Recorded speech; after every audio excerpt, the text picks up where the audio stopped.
येत्या 11 ऑगस्टपासून गाई आणि म्हशीच्या दुधाच्या दरात थेट 2 रुपयांची वाढ होणार आहे.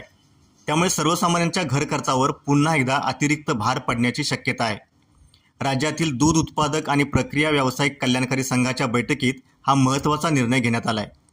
नवीन दरानुसार गाईच्या दुधाचा दर प्रति लिटर 60 रुपयावरून 62 रुपये, तर म्हशीच्या दुधाचा दर 76 रुपयावरून 78 रुपये होणार आहे.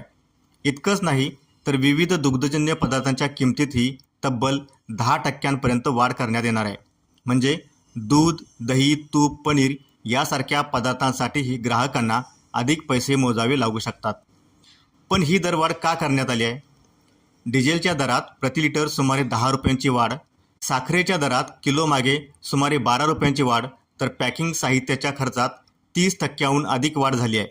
त्याचबरोबर दूध उत्पादकांकडून दूध खरेदी करण्याचे दरही वाढले आहेत. या वाढलेल्या खर्चामुळे उत्पादन, प्रक्रिया, पॅकिंग आणि वाहतूक या सर्वच टप्प्यावर आर्थिक ताण वाढला आहे.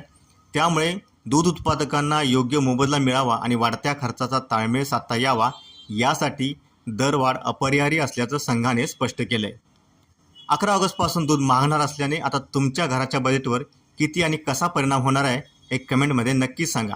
अशाच अपडेट्ससाठी story.marathi ला आत्ताच सबस्क्राईब करा.